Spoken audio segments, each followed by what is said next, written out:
Assalamualaikum warahmatullahi wabarakatuh. Perkenalkan, nama saya Andi Falatailah dengan NIM 11046220055 Prodi Pendidikan Masyarakat Universitas Negeri Jakarta. Pada video kali ini, saya ingin membahas tentang dasar-dasar riset aksi komunitas. Riset aksi komunitas membahas tentang upaya riset yang dilakukan oleh anggota suatu komunitas dalam masyarakat untuk memecahkan masalah sosial secara kolaboratif. Apa saja tujuan dari riset aksi komunitas? Yang pertama, ada pemahaman mendalam.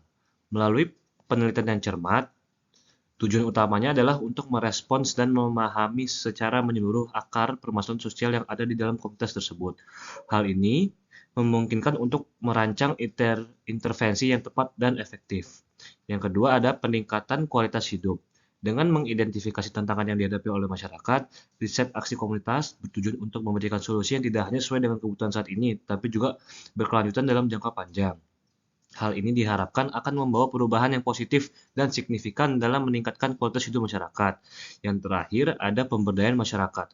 Salah satu tujuan utama riset aksi komunitas adalah untuk memfasilitasi pemberdayaan masyarakat.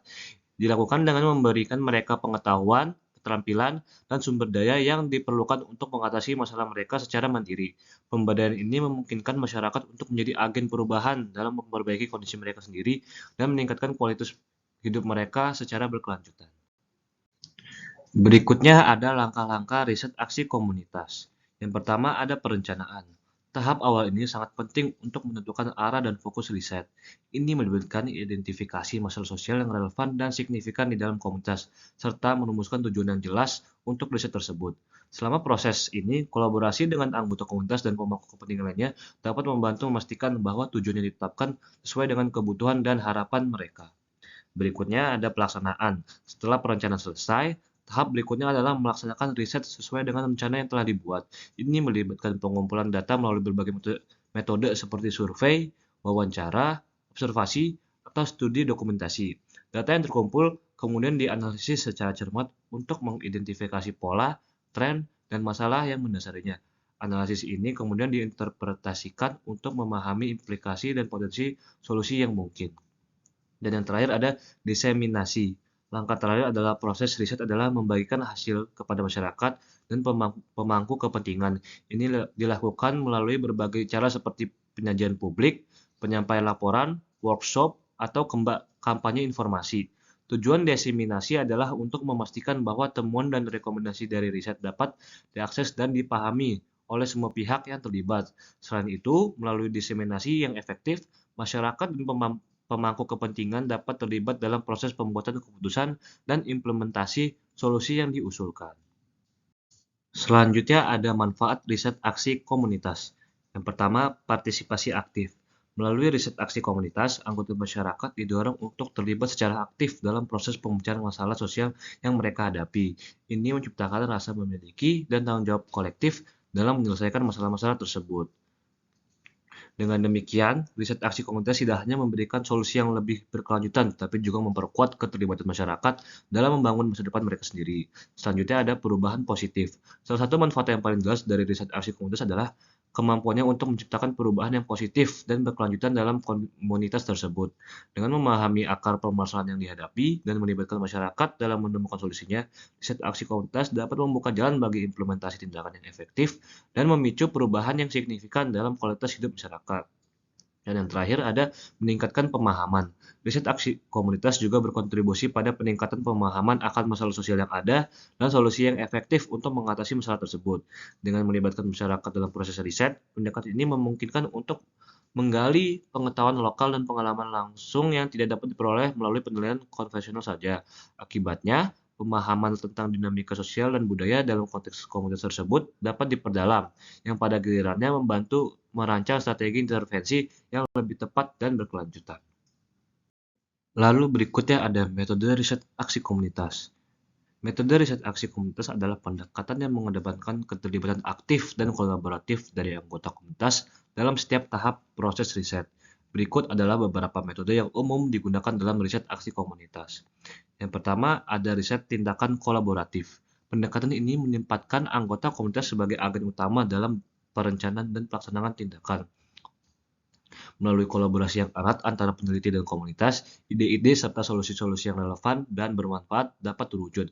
Hal ini memastikan bahwa tindakan yang diambil benar-benar mencerminkan kebutuhan dan aspirasi masyarakat yang bersangkutan. Berikutnya ada riset aksi partisipatif. Metode ini menekankan pada pemberdayaan komunitas untuk aktif terlibat dalam setiap fase riset, mulai dari perencanaan hingga implementasi dan evaluasi. Dengan memberikan ruang bagi suara dan kontribusi dari beragam pemangku kepentingan dalam komunitas, riset aksi partisipatif menciptakan lingkungan inklusif di mana kebijakan dan tindakan dapat lebih responsif terhadap kebutuhan dan harapan masyarakat. Dan yang terakhir ada riset tindakan bersama. Pendekatan ini menggabungkan upaya kolaboratif antara peneliti dan komunitas dalam mencapai tujuan bersama. Dengan membangun kemitraan yang kuat dan saling menguntungkan, riset tindakan bersama memfasilitasi pertukaran pengetahuan dan pengalaman antara kedua belah pihak. Hal ini memungkinkan untuk merancang solusi-solusi yang lebih holistik dan berkelanjutan yang dapat memperkuat kapasitas dan resiliensi komunitas secara keseluruhan. Dengan menggunakan metode-metode ini, riset aksi komunitas dapat menjadi alat yang efektif dalam mempromosikan partisipasi aktif, pemberdayaan masyarakat, dan pencapaian perubahan positif yang berkelanjutan dalam komunitas.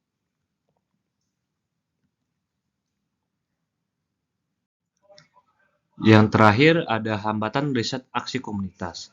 Hambatan dalam pelaksanaan riset aksi komunitas dapat muncul dari berbagai aspek yang mempengaruhi keterlibatan dan efektivitasnya. Berikut adalah beberapa hambatan yang umum dihadapi. Yang pertama ada keterlibatan terbatas. Salah satu hambatan utama adalah kesulitan dalam memperoleh partisipasi aktif dari anggota masyarakat. Faktor-faktor seperti kurangnya kesadaran akan pentingnya riset aksi komunitas, kesibukan, atau kurangnya motivasi dapat menghambat partisipasi mereka dalam proses riset. Oleh karena itu, perlu dilakukan upaya yang lebih aktif dan inklusif untuk mengajak serta melibatkan masyarakat dalam perencanaan, pelaksanaan, dan evaluasi riset. Selanjutnya ada isu kekuasaan. Perbedaan kepentingan dan distribusi kekuasaan di dalam komunitas dapat menjadi hambatan serius dalam riset aksi komunitas. Ketika terdapat ketidaksetaraan kekuasaan antara berbagai kelompok atau individu dalam komunitas, hal ini dapat menghambat kolaborasi yang efektif dan menyulitkan proses pengambilan keputusan bersama. Peneliti perlu memperhatikan dinamika kekuasaan ini dan berupaya menciptakan ruang yang aman dan inklusif di mana semua pihak dapat berpartisipasi dengan setara. Dan yang terakhir, persepsi masyarakat. Kurangnya kesadaran akan pentingnya riset aksi komunitas di masyarakat juga menjadi hambatan yang signifikan. Beberapa anggota masyarakat mungkin memiliki persepsi bahwa riset hanya dilakukan oleh para akademisi atau pemerintah, sementara yang lain mungkin merasa tidak memiliki peran atau kontribusi yang berarti dalam proses tersebut. Oleh karena itu, penting untuk meningkatkan pemahaman dan kesadaran masyarakat akan manfaat dan relevansi riset aksi komunitas, serta membangun kepercayaan dan dukungan terhadapnya melalui pendekatan yang inklusif dan berbagai komunitas. Dengan mengidentifikasi dan mengatasi hambatan-hambatan ini secara efektif, riset aksi komunitas dapat menjadi alat yang lebih kuat dalam mempromosikan partisipasi aktif, pemberdayaan masyarakat, dan perubahan positif dalam komunitas. Sekian pemaparan materi pada video kali ini. Jika ada kesalahan mohon dimaafkan. Wassalamualaikum warahmatullahi wabarakatuh.